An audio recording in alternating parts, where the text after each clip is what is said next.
Amém, graça e paz a todos. Nós vamos aqui dar início ao nosso estudo de hoje, confissão para a salvação. Segundo, irmãos, esse tema que nós hoje aqui vamos estar aprendendo, quando se fala confissão para a salvação, isso quer dizer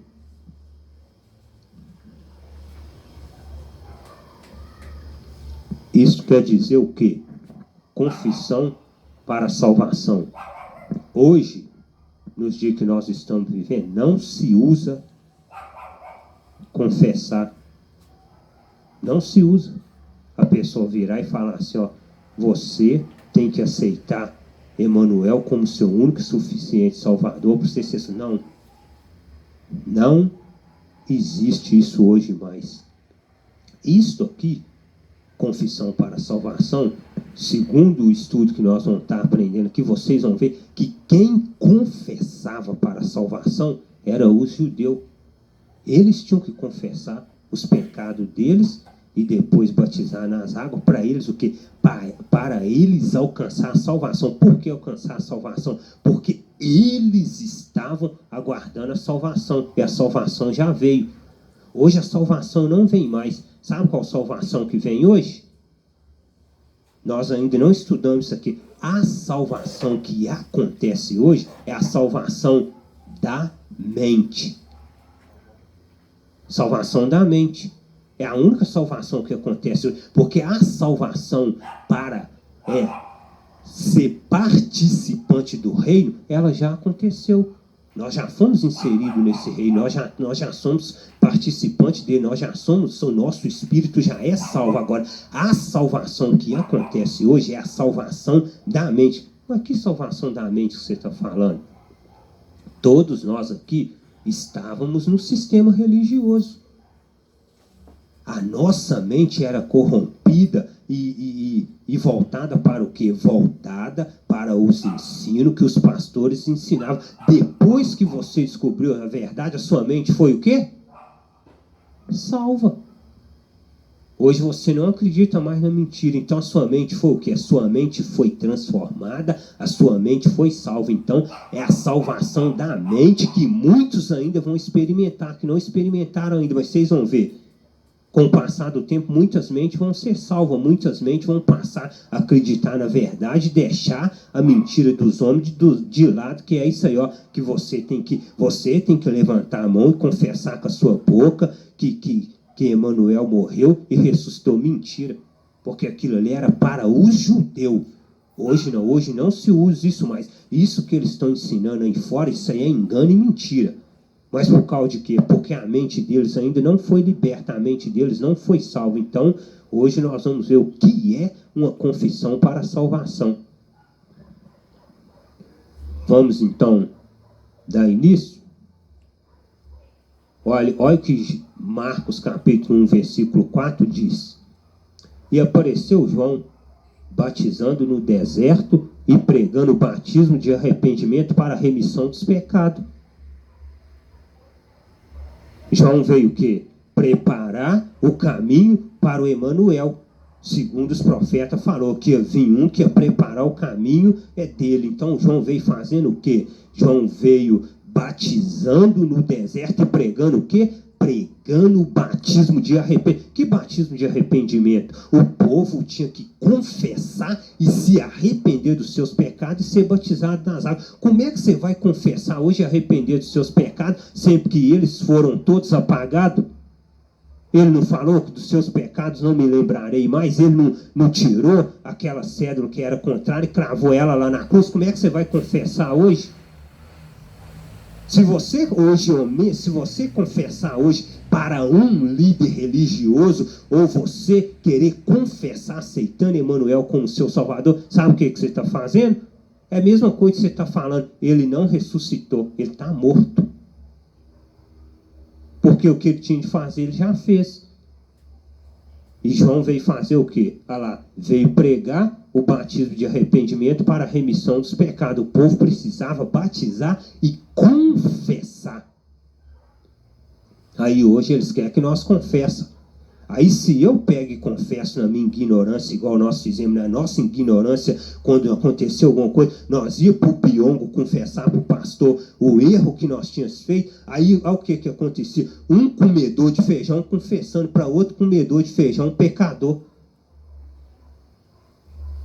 Aí fica lá na salinha confessando para o homem, e enquanto você está lá, enquanto a pessoa está lá confessando para o homem, a gente não sabe das coisas e não tem como, porque se tivesse jeito de nós entrar na mente e ler o pensamento, quando nós fosse confessar para ele, uai, peraí, esse cara está mais torto do que eu, mais errado do que eu, fazendo só lambança, e eu estou aqui confessando para ele?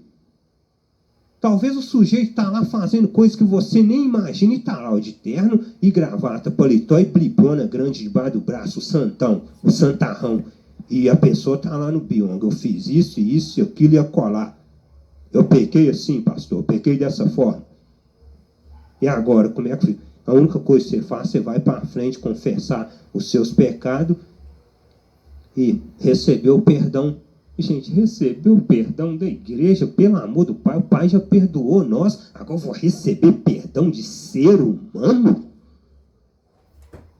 Vocês veem para onde que andam as coisas, para onde que as coisas caminham, como que as coisas é torta, gente. Como é que você vai para frente do povo, confessar para o povo te perdoar, que sempre que ele é pecador, ele é ser humano que nem eu mesmo, ele está na mesma condição que ele, os pecados dele também já foi perdoado. Já foi apagado. Aí João veio lá, batizando, o batismo de arrependimento para a remissão de pecado, coisa que hoje não se deve fazer mais. Marcos 1, e toda a província da Judéia lá, toda a província da Judéia de Jerusalém ia ter com ele, todos eram batizados por ele no Rio Jordão, fazendo o quê? Todos eram batizados por ele no Rio Jordão, confessando os seus pecados. Confessando os seus pecados. Mas por que o povo confessava? Porque, gente, Emanuel ainda não tinha morrido e a salvação ainda não tinha se manifestado. Quando que a salvação se concretizou e se manifestou? Quando o templo em Jerusalém foi destruído no ano 70. Aí a salvação se concretizou. Esse povo lá, os judeus, estavam aguardando essa salvação. Então, até enquanto ela não vinha, eles tinham que fazer o quê? Eles tinham que confessar os seus pecados e ser batizados. Depois que a salvação se manifestou e se concretizou e se cumpriu, acabou. A lei acabou. Hoje nós vivemos no quê? Hoje nós vivemos na graça e nós o quê? Cremos através da fé. Não é através de batismo, nem confessando para homem, não. Olha lá, 1 João. Isso, por que João 1 João está falando isso aqui? Quando eles lá, que não têm a mente liberta, que a mente não foi salva, que ainda está com o entendimento obscurecido, lê isso aqui, eles pegam isso aqui e fazem, sabe o quê? Tenta embutir no povo. Tenta embutir no povo que se diz igreja. Quem está falando isso aqui? Quem está falando isso aqui, gente, é o apóstolo João. E o apóstolo João é apóstolo de quê? Apóstolo dos judeus. Apóstolo da lei. É o que João está falando com eles? João está falando aqui para eles. Está falando nada para mim, para a nossa geração agora, não? Olha lá. Se confessarmos nossos pecados, ele é fiel e justo para nos perdoar os pecados e nos purificar de toda injustiça. João está falando isso aqui, o que João está falando? João está falando aqui uma coisa que o povo já estava fazendo lá com João Batista no Rio Jordão. Aí João aqui está falando, irmão, se nós confessarmos nossos pecados, ele é fiel e justo para nos perdoar. O que João está falando? Se nós quisermos ser perdoados, nós temos que confessar os nossos pecados. Era isso que ele estava falando. Aí hoje o povo pega um versículo desse aqui e fala que, ó, se nós não confessar os nossos pecados, o Pai não vai perdoar nós. Mentira, já está todo mundo perdoado. 1 João 2:2, olha lá.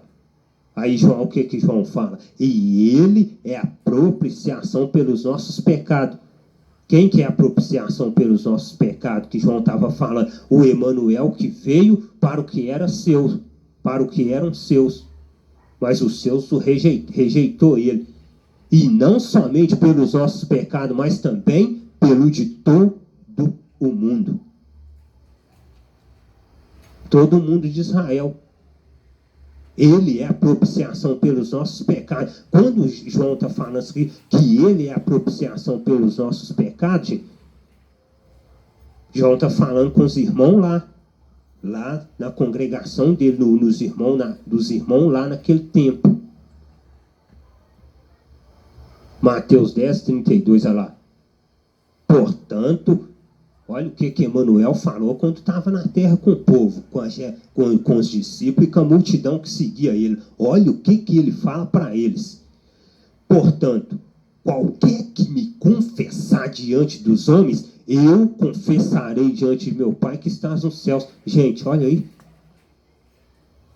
Olha a lambança que o povo, que os pastores fazem com esse versículo, gente. Portanto, qualquer que me confessar diante dos homens. Aí agora vai lá, tem que confessar diante dos homens. Não, gente, Emanuel está falando isso aqui naquela geração, que qualquer que confessasse ele, ia ser salvo. Ele ia o quê? Ele ia confessar ele diante do Pai naquele dia. No dia do juízo. No dia do julgamento, ele ia confessar essa pessoa diante do Pai. Por quê? Porque essa pessoa creu na salvação, confessou os pecados, foi batizado e confessou ele diante dos homens. Não é ir lá passar e confessar diante dos homens uma falha que cometeu, um erro que cometeu, não. Não é isso que ele está falando. É qualquer que confessasse ele diante dos homens, naquele grande dia ele ia confessar essa pessoa diante do Pai. Ele não fala lá? O que ele falou? Vinde bendito de meu Pai, possuí o reino que vos está preparado antes da fundação do mundo, porque tive fome e me deste de comer, estava nu e me vestiste, estava enfermo e na prisão e foste me visitar. E ele confessou eles.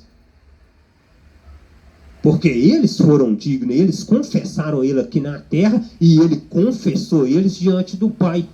Todo mundo está esperando isso aqui acontecer, não vai acontecer mais, porque já aconteceu no ano 70.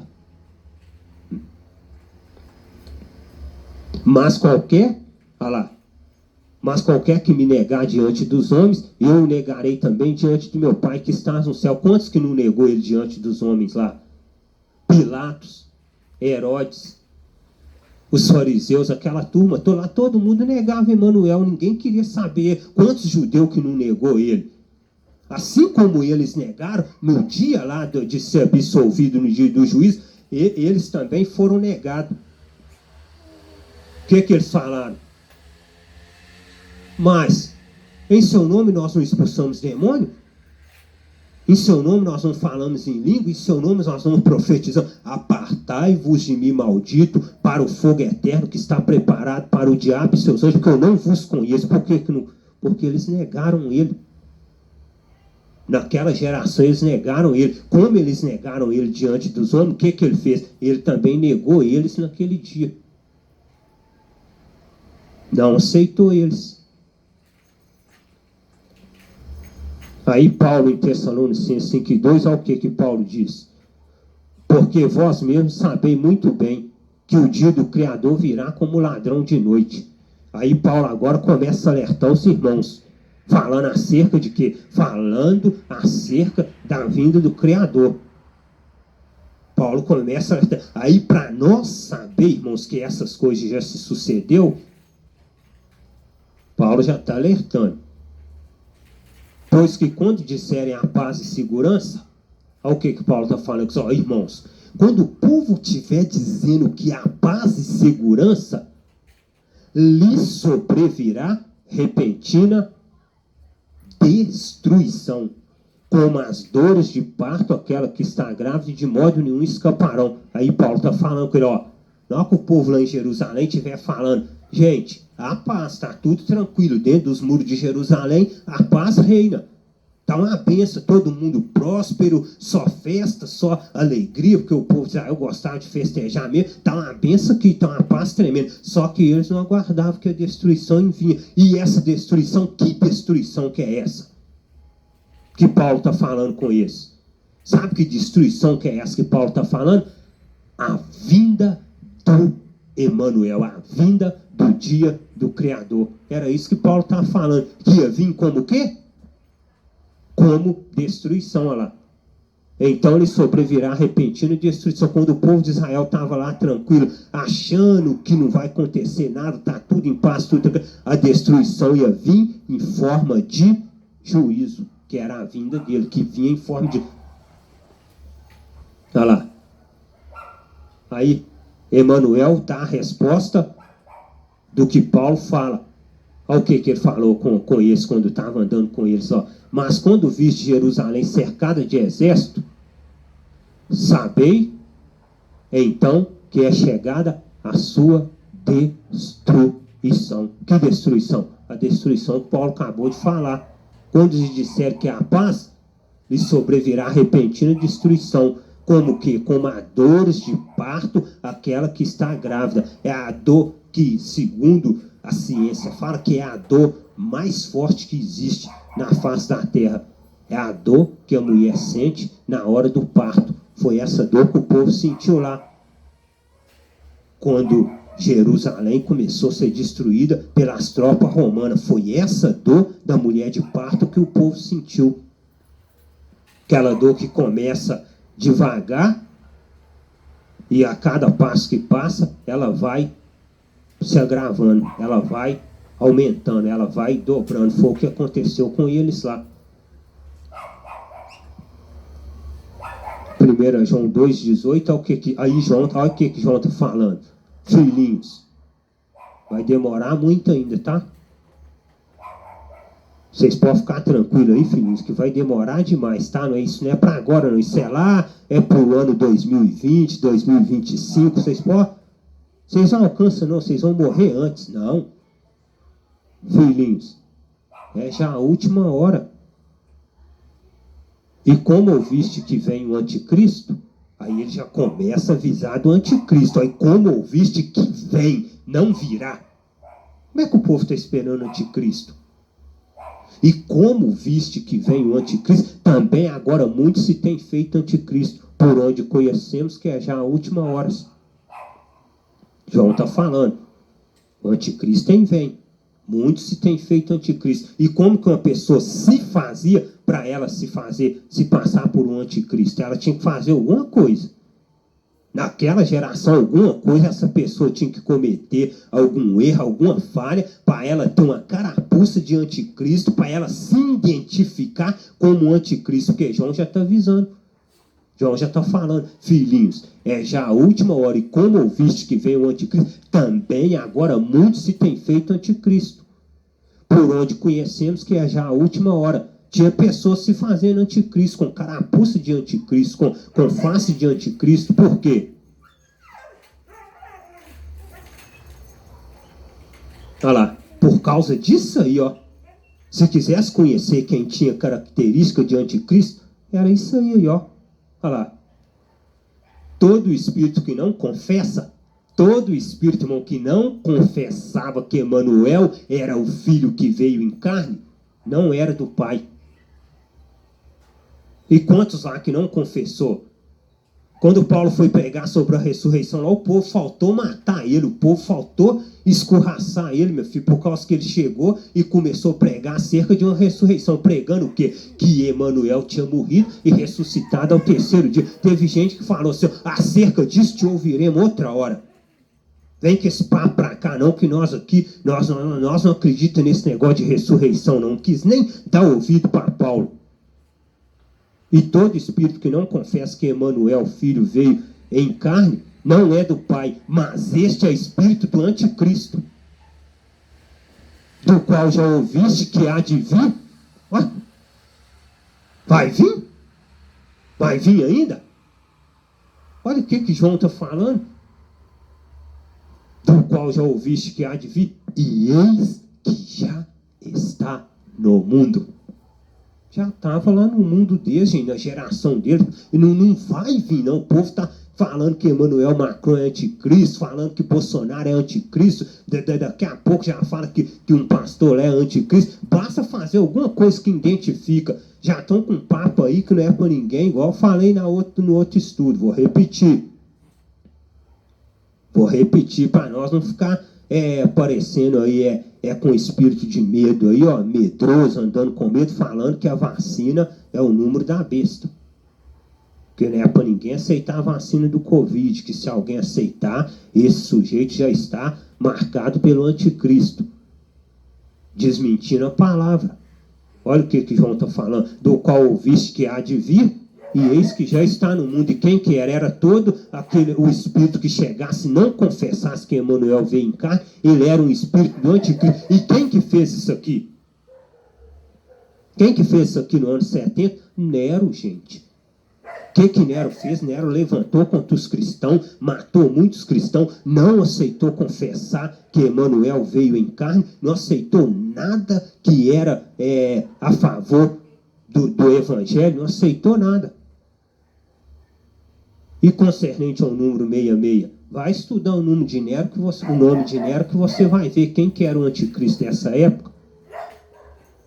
Segundo o nome de Nero, no romano, irmãos, era assim. O nome que fosse escrito no romano, ele vinha acompanhado de um algarismo romano. E o nome de Nero, segundo o algarismo romano, é 666. Então Nero era o quê?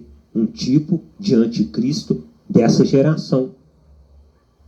Do passado, só que eles pegam e fazem o que hoje? Eles querem pegar isso aqui que já passou e vestir na geração de hoje, não encaixa. Às vezes pega um fato lá, que às vezes o fato está parecendo com o que aconteceu aqui. Ah, mas está encaixando tudo certinho, gente. Emmanuel está voltando mesmo, a vinda dele está próxima. Já estava no mundo lá o anticristo há muito tempo. Quem é mentiroso? Senão aquele que nega que Emmanuel é o Filho. Quantos lá que não estavam negando? Muitos lá negou que Emmanuel era o Filho. O povo negou, não quis. O povo próprio de Israel rejeitou ele, falou, não, esse não é o Filho. Por quê? Porque eles esperavam um Messias de um jeito que não tinha nada a ver com Emmanuel. Quem é mentiroso? Senão aquele que nega que Emmanuel é o Filho, está perguntando. Aí depois responde, é quem? É o anticristo. Este mesmo que nega o Pai e o Filho. Que foi o que aconteceu lá. Os imperadores daquela época negavam o Pai e o Filho, não aceitavam confessar, não aceitavam a fé, não aceitavam os cristãos, não aceitavam o evangelho. Pregava, anunciava, eles matavam mesmo, matavam crucificado, matavam pendurado na estaca queimado, matavam de toda forma, estrangulado. Romanos 10:9. Aí a Paulo falando, ó, a saber, se com a tua boca confessares a Emmanuel, e em teu coração creres que o Pai ressuscitou dentre os mortos, serás salvo. Por que Paulo está falando será salvo? Seria salvo de quê? Da grande tribulação. Seria salvo se a pessoa que confessasse com a boca dela e cresce que Emmanuel que o Pai tinha ressuscitado ele dentre os mortos, essa pessoa seria salva. As pessoas que confessaram naquela geração, todas foram salvas. Todas que confessaram. Não é para confessar agora, não. Será salvo.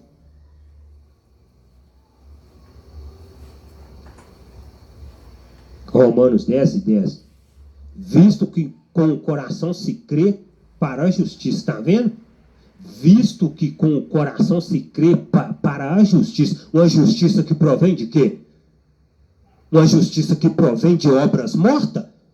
Uma justiça que provém de batismo nas águas? Uma justiça que provém de dízimo, que provém de santo ser? Uma justiça que provém da fé.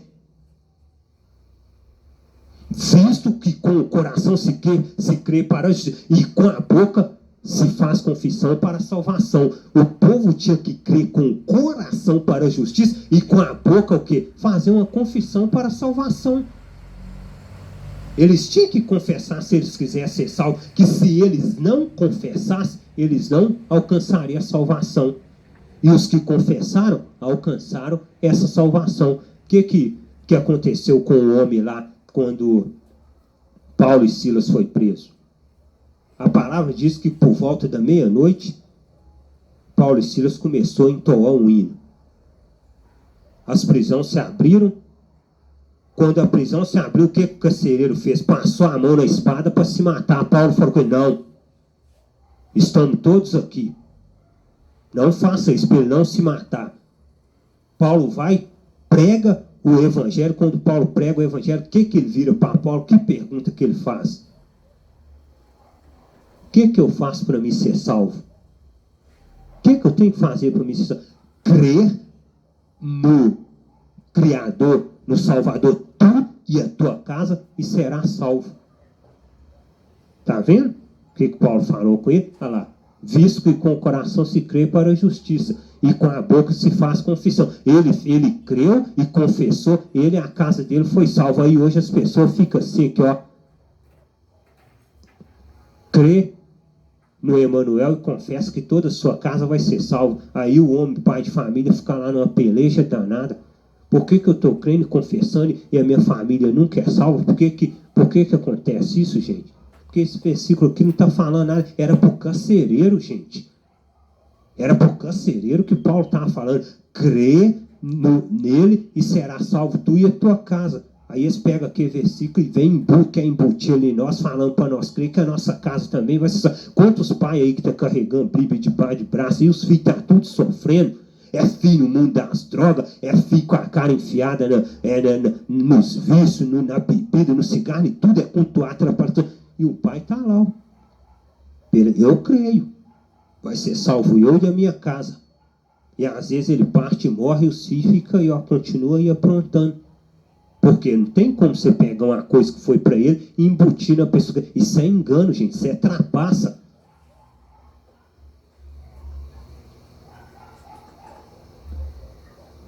Porque já muitos enganadores entraram no mundo. Entraram em que mundo? No mundo de Israel. Naquela época, quem está falando é João. Daquela geração. Os quais não confessam, olha lá. Muitos enganadores entraram. E quem que eram os enganadores? Os quais não confessam que Emanuel, filho, veio em carne. Este tal é enganador e o anticristo. Anticristo era quem não confessava. Era quem não confessava que Emanuel veio em carne, que ressuscitou. Não confessava, era um tipo de anticristo. Aí hoje para todo mundo, Lula é anticristo. Bolsonaro é anticristo. Qualquer presidente que se levanta, que fala que vai fazer uma mudança para a melhora do país, gente, toma cuidado, esse homem é anticristo. Você não está vendo as mudanças que ele quer fazer, não? Olha o projeto desse homem, se tem condições, esse homem é anticristo. Estão tentando acabar, sabe com o quê? A única coisa que estão tentando fazer é acabar com a marginalidade. Se algum dia pegar, não existir cédula mais, ser só cartão, chip, coisa digital, você pode ter certeza de uma coisa. Estão tentando diminuir o índice de marginalidade. Porque se isso acontecer, o ladrão pode chegar e cortar a sua mão, que ele, se ele levar o chip lá no negócio, não vai acontecer nada. Porque depende de quê? Depende de vida. Cortou sua mão tem vida? Sua mão não tem vida, mas pode chegar lá e colocar o chip lá que não vai dar nada. Mas enquanto tiver no corpo do ser humano correndo sangue quente, pode pouco dá. Mas então, só isso. Se ele sabe que não dá nada disso, você acha que ele vai fazer? O que estão tentando fazer é isso, diminuir o índice de criminalidade. Por isso que eles querem acabar com a cédula. Então isso não tem nada a ver com o anticristo. Isso é o quê? Para a melhoria do país. Porque as próximas gerações que vêm aí, gente, tanto vão pegar dias piores como vão pegar dias bons. dias melhores do que os que nós estamos vivendo, dias com mais facilidade. Você pode ver que daqui para lá as coisas lá vão, todo mundo está achando que lá vai piorando, mas as coisas lá vai facilitando para uma geração que aqui, ó, que uma criança menor do que esse menino aí, do que Miguel, que ó, ele sabe muito mais coisa do que um adulto. E nós já estamos presenciando isso. Nós já estamos presenciando. Então a geração deles tem que ser uma geração muito mais avançada em tecnologia. Tem que preparar para esse campo, porque a geração deles não é a mesma que a nossa. A nossa lá vai. A nossa perto da deles, minha filha, coitado. Você vê os meninos de hoje. Os meninos de hoje, as crianças de hoje dominam um celular que um velho não domina. Você dá um celular aí para uma pessoa de 40, 50 anos, ele vira para você e fala assim, não, o meu é do antigo, eu gosto mais do antigo. Não é que a gente está discriminando, é porque não consegue dominar a máquina, gente. A criança domina. E como é que nós queremos que um futuro desse lá na frente seja do jeito que o povo quer? Para isso tudo é anticristo, não. É para a melhoria do país. O país tem que andar junto com a tecnologia, não pode ficar estacionado. Só que as cabeças fracas, cheias de religião, cheias de minhoca que os pastores colocou, cheias de coisa errada, só enxerga assim, que, ó, burro de viseira. Só enxerga assim. Não pode olhar para o lado, só sabe seguir reto. Se olhar para o lado, estou pecando, vou para o inferno. Se olhar para o lado, tem que confessar a culpa. Se olhou para o lado, você pecou, você falhou, então você vai confessar. Confessa, porque senão você vai para o inferno. Não pode enxergar nada ao redor. O que Paulo falou? Esquecendo das coisas que para trás ficam, avançar para frente, gente. Esquece do que ficou para trás, que lá vai passando, está passando. Vão avançar junto. Vão crescendo junto e avançando junto. Ah, não, é pecado, irmão. Pecado, então fica na mesmice, não é? Não, nós temos que acompanhar e nós vamos crescendo junto e acompanhando os nossos filhos. Não é nada pecado para eles, não. Eles vão crescendo e vão acompanhando junto. Quem consegue dominar essa raça? Que pai que está conseguindo dominar? Não domina. Não é que nós pensamos que nós estamos dominando eles, esse que está dominando nós nas escondidas.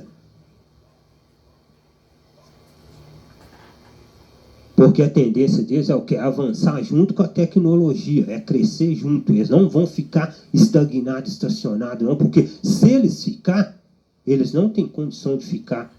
Por mais que os pais vão tentar forçar eles querer ser igual a nós, não vai dar.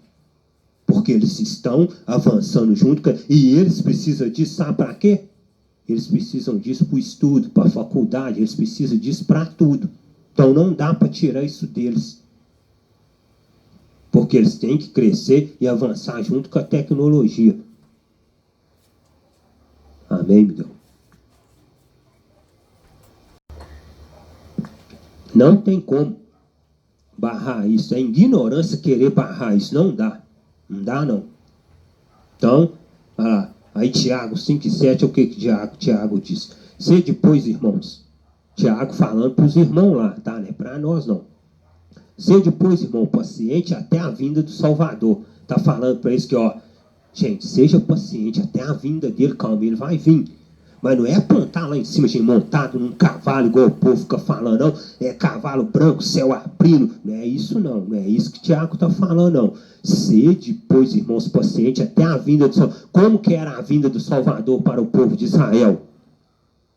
Quando o juízo vinha em forma de destruição, que foi o que? A destruição que veio sobre Jerusalém no ano 70.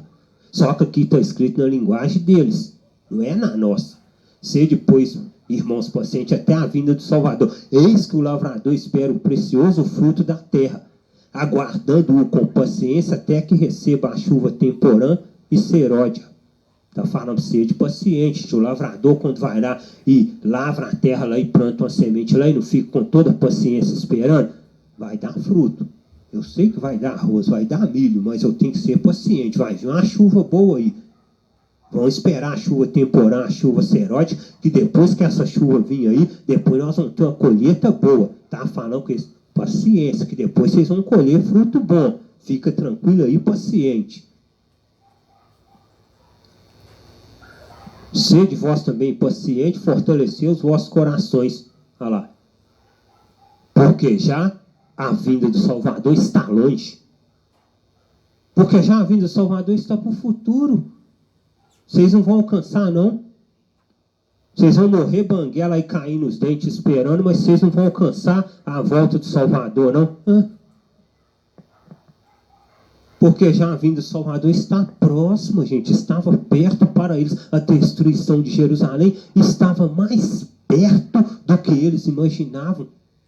A vinda para eles estava pertinho. A única coisa que ele estava fazendo é o quê? Confortando o coração dos irmãos. Sede paciente, gente. Sede paciente. Fortalece o coração de vocês, porque a vinda dele está próxima. Como é que hoje estão todo mundo pregando? Tudo que acontece, Emanuel está voltando. Vigia, irmão. Vigia que às vezes eu estou dando por... Eu gosto quando põe lá que eu vou de geral, eu vou lá e dou a explicação com a mente iluminada. Coloco lá, para que essa tolice, Emanuel já voltou, gente. Fica esperando, não. Tem que abrir a mente, o entendimento. Fica esperando, não. Já tem uns que quer desfazer a verdade, quer, como se diz, né? Desfazer a verdade com mentira. Porque hoje o mentiroso sou eu. O mentiroso é nós que pregamos o Evangelho da Graça para livrar os irmãos da garra desses lobos devoradores que só quer tirar o salarinho que o Pai dá para nós do nosso bolso.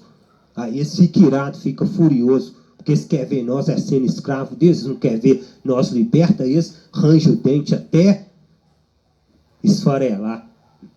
1 Pedro 4:7, olha lá. A Pedro confirmando também, João já falou lá, ó, a vinda está próxima. Agora vem Pedro e já está próximo o fim de todas as coisas. Não, vai demorar, irmão. Pode construir sua casa, fazer seu casamento. Ah, você não casou ainda não? Ih, ele ainda vai preparar uma varoa para o senhor Rebeca, você vai casar, tá? Porque vai demorar muito ainda. Aí hoje eles ficam falando aqui, ó, se eu fosse você casava rápido, tá? Porque não vai dar tempo não, porque o homem tá voltando. Fica demorando aí, bobo. Fica demorando aí, não casa pra você ver, não. E não adquire seus bens pra você ver, não. E aproveite sua vida, não. Que ele tá vindo. Tem uns que chegam até a falar assim, ah, não, pelo amor do Pai, não faz isso, não. Será que não vai dar tempo nem de eu casar, não? Será que não vai dar tempo de eu fazer aquele projeto meu que está na agenda, não? Será que eu não vou conseguir concretizar? Eles estão falando que ele vai voltar. Sabe o que isso faz, gente? Ô, gente, a mentira é uma praga tão ruim, tão devastadora, que isso aí faz, sabe o quê? Atrasando vidas de ser humano. Tem gente que está amarrado na mesmice até hoje. Sabe qual de que está amarrado? Por causa disso aqui, ó. Estou esperando o Emanuel voltar e está amarrado lá, ó. Não anda nem para frente nem para trás, amarrado lá, porque está esperando a vinda do Salvador, sempre que já veio há muito tempo e já nos deu a salvação. E já está próximo o fim de todas as coisas. Portanto, sede sóbrios e vigiar em oração. Se exigir em oração aí, sede, ó, fica de guarda, hein? Por quê? Porque está próximo o fim de todas as coisas. Aí o povo quer ver, sabe o quê? Sabe o que o povo quer ver? Quer ver o globo terrestre, a esfera terrestre, uma bola pegando fogo. É isso que eles querem ver. O que eles ensinam é assim, não. O planeta Terra tem que pegar fogo. A bola tem que pegar fogo, que nós não vemos com os nossos próprios olhos. Não está acontecendo o Armagedon, não está acontecendo as 7 taças da ira do Criador. Eles querem ver o quê? Eles querem o quê? Eles querem ver as coisas na visão, como se diz, na visão como é que fala mesmo? De forma literal. Eles querem ver o negócio literal, gente. Não é literal, isso aqui não é literal. E já está próximo o fim de tudo, portanto, sede sóbrio, estava próximo, porque o fim de tudo lá em Jerusalém, o templo ser julgado no chão, ou o juízo vir sobre o que? O povo estava próximo o fim. Ele só estava consolando o coração dos irmãos daquela época. Pedro continua lá. Que mediante a fé, estáis guardado na virtude do Pai para a salvação lá. Mas por que para a salvação? Porque a salvação ainda não tinha se manifestado. A salvação ainda ia acontecer. Eles estavam aguardando essa tão grande e maravilhosa salvação. Já preste, olha lá. Já preste para a salvação estava preste o quê? A se revelar no futuro? No futuro longínquo? Na geração de 2017, de geração de 2025, 2021, no século que nós estamos agora, não. Já preste para se revelar no último tempo. Que último tempo? A destruição de Jerusalém. Era o último tempo contado no relógio do judeu. Eles estavam aguardando essa salvação. Hoje aqui, ó, nenhum de nós precisa aguardar essa salvação, não, meu filho. Porque nós já somos salvos. Pela graça e misericórdia do Pai, nós já somos salvos pela fé. Quem está esperando isso aí é quem ainda não recebeu a salvação da mente. Que a partir do momento que ele receber a salvação da mente dele, isso aí, ó, tudo cai por terra.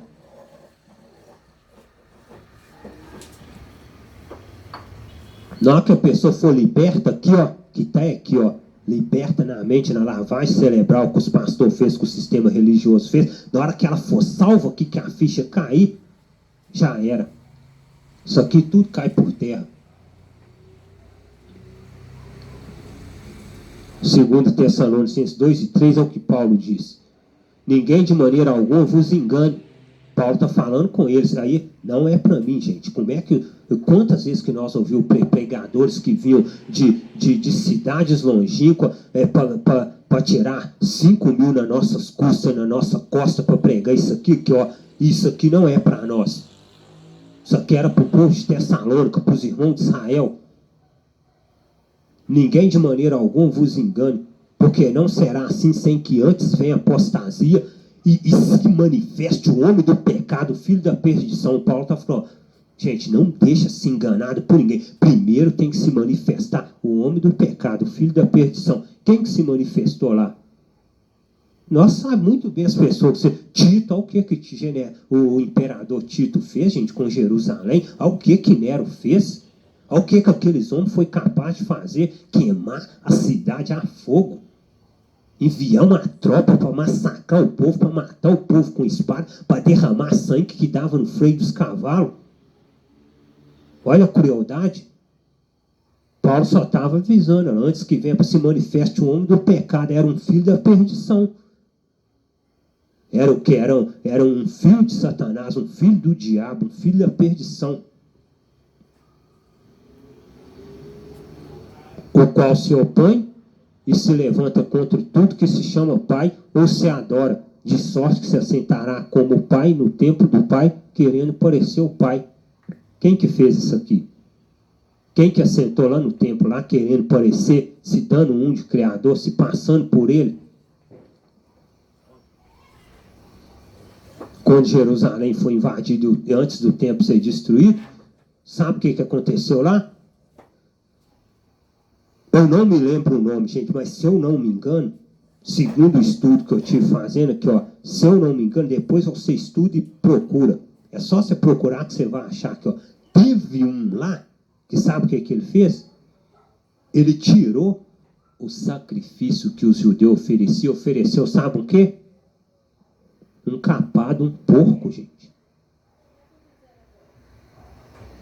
E os irmãos que sabem muito bem que os judeus não podiam com porco. O porco era o quê? O animal da unha fendida. Eles não comiam, para eles era imundo. Para eles era um animal. Esse homem foi capaz de fazer, sabe o quê? Ele foi capaz de tirar o sacrifício que os judeus ofereciam e colocou um porco no altar e ofereceu dentro do santuário do Pai, ele se passando pelo Pai. Ele assentou lá e se passou pelo Pai. Aí eu pego e falo com os irmãos, para encerrar aqui, que é o fim. Aconteceu ou não aconteceu? Sabe qual que aconteceu? Porque ó, se ele se assentou no templo querendo parecer o Pai, Como que ele vai assentar hoje se o templo foi destruído, irmãos? O templo não foi destruído no ano 70, então isso quer dizer o quê? Que ele já se assentou.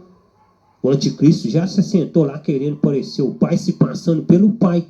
Olha lá, Paulo estava só alertando os irmãos, o qual se opõe e se levanta contra tudo que se na Bíblia deles fala contra tudo que se chama Deus, que é o nosso Pai, o nosso Criador, contra tudo que se chama Pai, de sorte que se assentará, e ele assentou lá, se passando pelo Criador e querendo ser o quê? Querendo ser adorado pelos judeus.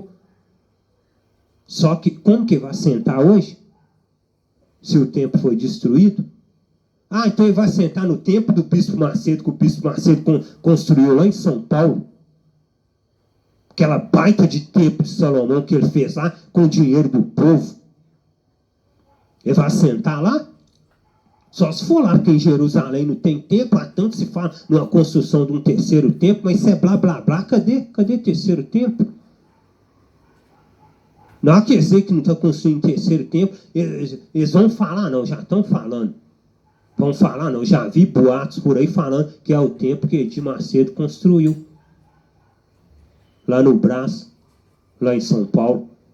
Estão falando que é naquele tempo que o anticristo vai sentar. Gente, olha que lógico, olha que lindo de raciocínio. Fora das escrituras. Cabeça do homem. De tanto ficar pensando à volta do Emanuel, de tanto ter medo de pecado, medo de diabo, medo de fogo do inferno, medo de tudo quanto minhoca que o pastor colocou na cabeça. Agora o templo é o templo de Edir Macedo. O anticristo vai sentar lá. Porque já não tem mais coisa que inventar. Cada ano que se passa, eles vão ter que inventar uma coisa. Por quê? Porque a mentira deles vai caindo por terra e os bolsos deles vão esvaziando. Porque eles vão deixar de ganhar. Ah, vai. Vai. Tá só começando. Calma, tá só começando já. Na hora que começar a esvaziar os cofres, aí eles vão sentir na pele que estão enganando o povo. Aí vem com outras mentiras mais cabeludas e absurdas para tentar tampar as que já passou. Então, para encerrar o nosso estudo aqui, ó, o qual se opõe e se levanta contra tudo que se chama Pai, você adora, de sorte que se assentará como Pai no templo, querendo parecer o Pai. Então, já assentou no templo, se passou pelo Pai e fez o que tinha de fazer. O anticristo da geração de Israel. Hoje não existe mais templo, e eles vão arrumar lugar para ele assentar para tentar enganar nós, mas nós já somos salvos na mente. Amém, irmãos? Salvo na mente.